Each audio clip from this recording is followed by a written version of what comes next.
नमस्कार, आप देख रहे हैं खबर मीडिया। दोस्तों, आज की इस वीडियो में मैं आप सभी के लिए लेकर आया हूं आज दिन भर की तमाम बड़ी और मुख्य खबर, जिसमें मैं आपको बताऊंगा कि किस तरह से दिल्ली में भी अब लग चुका है लॉकडाउन। इसके साथ ही मैं आपको बताऊंगा कि क्रिकेट को लेकर सबसे बड़ी खबर निकल कर आ रही है। साथ ही सरकारी स्कूलों को कर दिया गया है बंद। इसके साथ ही उत्तर प्रदेश के सीएम योगी ने लॉकडाउन को लेकर सबसे बड़ी घोषणा की है। इसके साथ ही मैं आपको बताऊंगा कि कैसे दो पुलिस वाले आपस में ही लड़ गए। तो ऐसी ही तमाम बड़ी खबरें हैं जिसके बारे में जानना हर किसी के लिए जरूरी है। इसलिए हम तो आपसे यही कहेंगे कि आप इस वीडियो को शुरू से लेकर के अंत तक देखिएगा।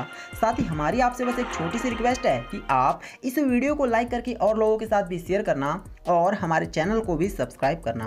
तो चलिए बात करते हैं सीधे पहली बड़ी खबर से। बढ़ते कोरोना के बीच दिल्ली में वीकेंड लॉकडाउन का हो गया ऐलान। जी हां, देश की राजधानी दिल्ली में कोरोना सारे रिकॉर्ड तोड़ रहा है। अस्पतालों में मरीजों की संख्या बहुत ही तेजी से बढ़ रही है।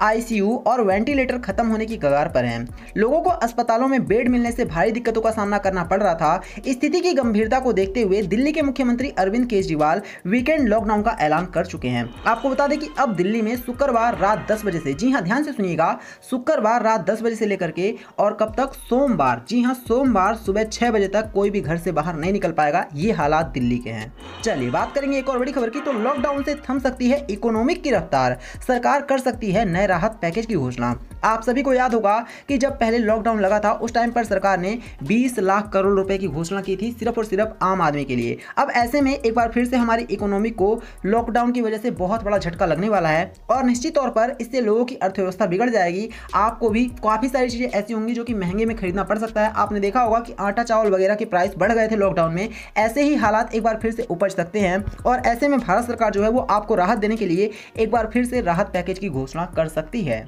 चलिए बात करेंगे एक और बड़ी खबर की। तो बोर्ड परीक्षाएं स्थगित होने के बाद पीएम मोदी ने विद्यार्थियों को लेकर कही है बड़ी बात। जी हां, भारत में कोरोना मामले में रिकॉर्ड स्पाइक के कारण सीबीएसई बोर्ड परीक्षाओं को रद्द करने के लिए बढ़ती अराजकता। सरकार ने सीबीएसई कक्षा 12वीं बोर्ड परीक्षाओं को स्थगित करने और कक्षा 10वीं की परीक्षाओं को रद्द करने का फैसला किया है। प्रधानमंत्री नरेंद्र मोदी ने कक्षा 10वीं की बोर्ड परीक्षा में भाग लेने वाले छात्रों के स्वास्थ्य के बारे में चिंता व्यक्त की और उनका यह कहना है कि कोई भी छात्र कोरोना वायरस से संक्रमित ना हो, इस वजह से हमने ये बड़ा फैसला लिया है। तो आपको ये फैसला कैसा लगा? बच्चों की परीक्षा होनी चाहिए या फिर नहीं? आप सभी का मुद्दा है, इसलिए आप भी कमेंट करके बताइएगा। बात करेंगे एक और बड़ी खबर की। तो सौरव गांगुली के भविष्य का फैसला हुआ, बने रहेंगे बीसीसीआई अध्यक्ष या फिर हो जाएगी छुट्टी। दोस्तों, भारतीय क्रिकेट टीम के पूर्व कप्तान और मौजूदा बीसीसीआई अध्यक्ष सौरव गांगुली के लिए गुरुवार या 15 अप्रैल को बड़ा दिन था। इसी दिन ये फैसला होना था कि बीसीसीआई अध्यक्ष सौरव गांगुली एक बार फिर से बीसीसीआई के अध्यक्ष बने रहेंगे या फिर उनकी छुट्टी हो जाएगी। तो जैसे ही इस पर कोई भी बड़ी खबर आएगी तो मैं आपको बता दूंगा। अभी इस पर बैठक चल रही है। चलिए बात करेंगे अब हम एक और बड़ी खबर की। तो सरकारी स्कूलों में 15 अप्रैल से 13 जून तक 2 महीने का ग्रीष्मकालीन अवकाश हो चुका है घोषित। जी हां, आपको बता दें कि मध्य प्रदेश में कोरोना वायरस संक्रमण के बढ़ते मामलों को देखते हुए राज्य सरकार ने पहली से लेकर 8वीं कक्षा तक के सभी शासकीय विद्यालयों में 15 अप्रैल यानी कि कल से ही लेकर के 2 महीने तक का पूरी तरह से बंद कर दिया गया है और अवकाश घोषित कर दिया गया है। अब सरकारी स्कूल के बच्चों को स्कूल नहीं जाना पड़ेगा, लेकिन बच्चों की पढ़ाई इससे बहुत ज्यादा प्रभावित होगी। इसलिए हम तो यही कहेंगे कि बच्चे कोशिश करें कि अपने घर पर पढ़ें, क्योंकि ये टाइम बहुत बुरा चल रहा है। चलिए बात करेंगे एक और बड़ी खबर की। तो प्रवासी मजदूरों की वापसी के लिए योगी सरकार ने जारी किया प्रोटोकॉल, दिए हैं खास निर्देश। दोस्तों, यूपी सरकार ने प्रवासी मजदूरों की वापसी को लेकर मंडलायुक्त व जिला अधिकारियों को निर्देश जारी कर दिए हैं। इस संबंध में अपर मुख्य सचिव स्वास्थ्य अमित मोहन प्रसाद ने पत्र लिख करके दिशा निर्देश जारी किया है। पत्र में उन्होंने कहा है कि प्रवासियों के आगमन पर जिला प्रशासन के द्वारा उनकी स्क्रीनिंग करवाई जाए। चलिए बात करेंगे अब हम एक और बड़ी खबर की। तो जी हाँ, महाराष्ट्र से दिल दहला देने वाली खबर आ रही है। महाराष्ट्र में 15 दिनों का लग गया corona curfew. CM Uddhav Thackeray बोले, जो भी नियम तोड़ेगा उसको दंडित करके और उनकी दुकान को सील कर दिया जाएगा। दोस्तों, महाराष्ट्र में कोरोना वायरस की रफ्तार तेज हो गई है। कोरोना संक्रमण की रफ्तार पर ब्रेक लगाने के लिए राज्य सरकार ने बुधवार रात से 15 दिनों का कोरोना कर्फ्यू लगा दिया। इसी के साथ महाराष्ट्र में 1 मई तक धारा 144 लागू रहेगी। कोरोना वायरस के बढ़ते मामलों को देखते हुए राज्य में नए प्रतिबंध लागू होने के बाद मुंबई के दादर में दुकानें बंद रहेंगी। तो साफ है कि महाराष्ट्र में कोरोना वायरस जो है वो पूरी तरह से लोगों का दिल धड़का रहा है। चलिए बात करेंगे अब हम एक और बड़ी खबर की। तो जी हाँ, आपको बता दें कि आज दिल्ली कैपिटल और राजस्थान राजस्थान रॉयल के बीच में बहुत तगड़ा मैच खेला जा रहा है। और दोस्तों आपको बता दें कि इस मैच में पूरी तरह से जो दिल्ली की टीम है वो अभी तक तो बैकफुट पर नजर आई है और इसके पीछे बड़ी वजह यह है कि आपको बता दें कि दिल्ली के 4 विकेट गिर चुके हैं और इसमें चारों विकेट जो गिरे हैं वो बहुत अहम है। पहले तो पृथ्वी शॉ आउट हो गए सिर्फ 5 रन पर और उसके बाद शिखर धवन सिर्फ और सिर्फ 16 रन पर आउट हो गए और साथ ही अजिंक्य रहाणे सिर्फ 36 रन बनाकर आउट हो गए और इसके बाद मार्कस स्टोइनिस भी सिर्फ और सिर्फ 37 रन बनाकर के आउट हो गए। तो साफ है कि दिल्ली की जो टीम है वो बैकफुट पर नजर आ रही है क्योंकि राजस्थान की जैसी बैटिंग है वो बहुत ज्यादा तेज है और कुल मिलाकर के दिल्ली ने अभी तक 46 रन बनाया है। 7.4 ओवर बीत चुके हैं जब मैं ये वीडियो बना रहा हूं। चलिए बात करेंगे एक और बड़ी खबर की। तो बाइक पर पीछे बैठे सिपाही ने नहीं पहना था हेलमेट, ट्रैफिक पुलिसकर्मी ने रोका तो शुरू हो गई मारपीट, खूब चले हैं लात घूंसे। जी हां, आपको बता दें कि रांची के सहजानंद चौक पर बुधवार को पुलिस के ही 2 अलग अलग जवान आपस में भिड़ गए। दोनों के बीच खूब मारपीट हुई, एक दूसरे पर लात और घूंसे भी चले। इस दौरान सहजानंद चौक पर अफरा तफरी रही, लोगों की भीड़ जुट गई। 2 पुलिस वालों की लड़ाई में आम आदमी को बीच बचाव करना पड़ा और दोनों को अलग करके झगड़ा बंद कराया गया। काफी देर तक पुलिसकर्मी का झगड़ा तमाशा बना रहा। बिना हेलमेट बाइक के पीछे बैठे जवान का नाम किशोर शर्मा बताया जा रहा है। तो आप देख रहे हैं कि किस तरह से पुलिस वाले ही आपस में लड़ गए हैं और ये घटना कहीं ना कहीं देश को शर्मसार करती है।